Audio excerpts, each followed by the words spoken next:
36년간이 그 연장이 되어서 10년만 돼도 대한민국 가는 거는 해본 거예요. A nation's identity resides in its language, a vessel for its culture, history, and spirit.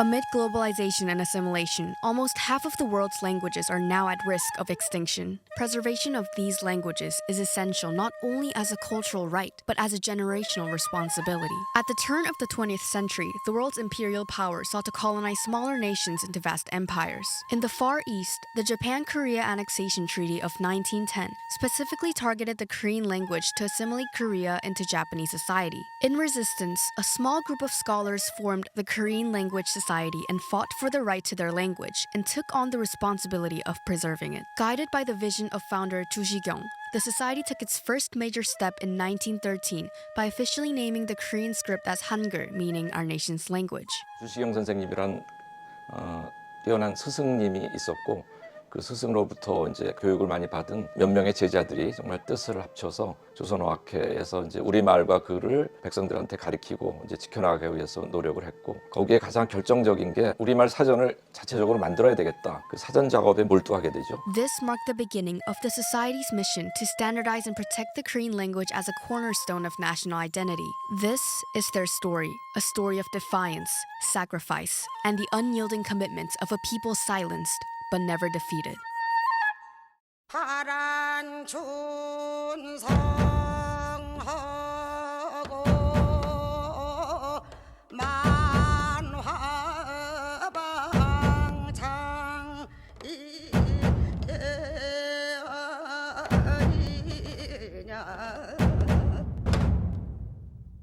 From Japan's perspective, their efforts were righteous, benefiting and civilizing Korea. Similar to the British colonization of India and America's conquest of Native Americans, Japan argued that it brought culture, education, and prosperity to a primitive society. In 1920s and 30s, they began to educate Japanese language to people in Korea because Korean population had to be integrated into Japanese nation. And that way, they really tried to educate Japanese language to Korean people. Colonial textbooks pushed Korean students to adopt Japanese ideologies and trust officials masking imperial control as cooperation fueling Korean resistance. In 1919, a decade into the Japanese colonization of Korea, 2 million Koreans took to the streets to fight for their rights, for their independence, and their identity. Koreans fought with their voices in this event, known as the March 1st movement. Japan responded with bullets, bayonets, and batons. By nightfall, over 60,000 lay dead,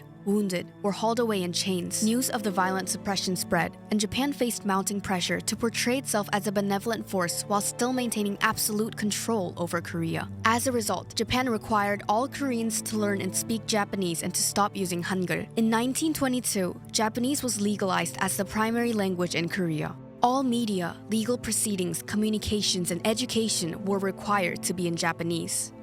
쉬는 시간에도 한국말을 쓰면 안 되지. 잠깐 말해도 혼나고 내까지 만난 친구들을 보면서 나는 말할 용기도 못 내고 늘 조용히 숨죽였단다. The effects were devastating and threatened to extinguish the very soul of the Korean people as Koreans began to lose their language and their culture. This fresh affront reinvigorated the Korean Language Society and their sacred patriotic duty to protect Hangul. Understanding that resistance is not always loud and that defiance is sometimes the quiet act of preserving what others seek to erase, the Korean Language Society's next step was to unify and codify the 12 distinct dialects of the Korean language. From 1930 to 1933, they organized underground language seminars across the peninsula. 5,000 Koreans collected dialects, idioms, and colloquialisms from their villages. This led to the creation of the first ever Korean National Dictionary, which contained over 160,000 entries and established the Korean Spelling Unification Plan. One major project for them was to standardize the spelling, to come up with a logical, agreed upon spelling.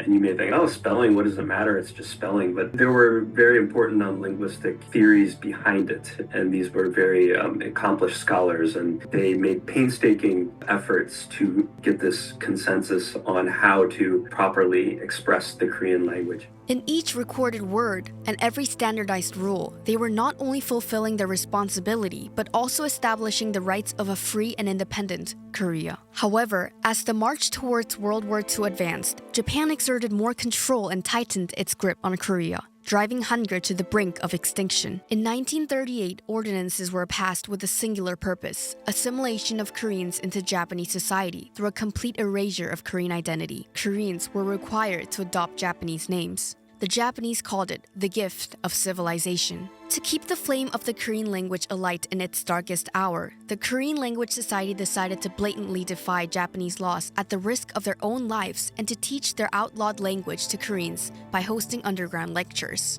여러분도 따라 읽으십시오. 소, 소, 소나무, 소나무, 버드나무, 버드나무, 구름이, 구름이. With the Korean dictionary as a fragile candle in the wind, they spread out to all the corners of the peninsula to illuminate the minds and hearts of their fellow citizens with hope and with Hangul. However, in October 1942, the society's quiet resistance came crashing down. A young girl who had been secretly learning Korean through the society's night classes was overheard speaking Korean by a Japanese informant. She was interrogated by imperialist authorities until she revealed the name of her teacher, a member of the Korean Language Society. The Japanese police stormed their headquarters, arrested society members, and seized 46,000 pages of irreplaceable research to be used as evidence in court. Awaiting trial, scholars, whose only crime was teaching their language, were subjected to relentless torture. For 3 years they endured. 2 of them didn't make it out alive. Their sacrifices affirmed that to them, the responsibility to protect one's language is worth any cost, even life itself. Then, on the brink of extinction, hope returned. On August 15, 1945, the Japanese emperor surrendered to the Allied forces. Korea was liberated, and all society members who remained alive were freed. Miraculously, the 46,000 pages of research that have been preserved as evidence were found in a nondescript train car at Seoul Station. The society's work had survived. Working alongside the newly established Korean government, the society passed several measures that promoted and preserved the Korean language. Hangul was established as a cultural cornerstone for all Korean communications through laws such as the Billboard Act, which directed Koreans to replace foreign language signs and billboards with ones displaying Hangul. 그다음에도 자기 말을 자기 글로 적을 줄을 모르는 거예요. 그 문맹률이 굉장히 높았다고 해요. 그런데 조선어학회에서는 그 당시 미리 만들어 두었던 표준어 규정이나 이런 걸 통해 가지고 굉장히 그 빠른 속도로 그 학생들을 위한 교과서를 만들 수 있었어요.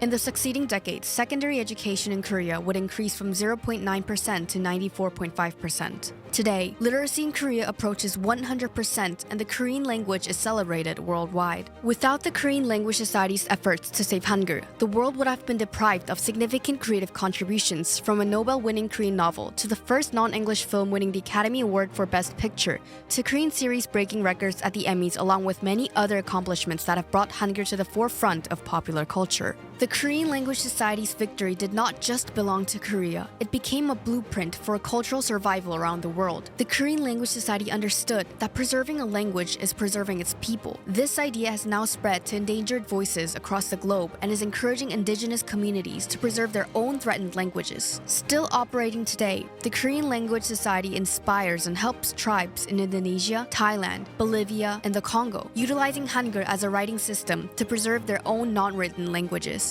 Melafalkan pengucapan pa, saya belajar itu huruf pa dengan da. Jadi itu atau da itu belum ada semacam, tapi kemudian setelah tapi kalau misalnya hanya secara lisan.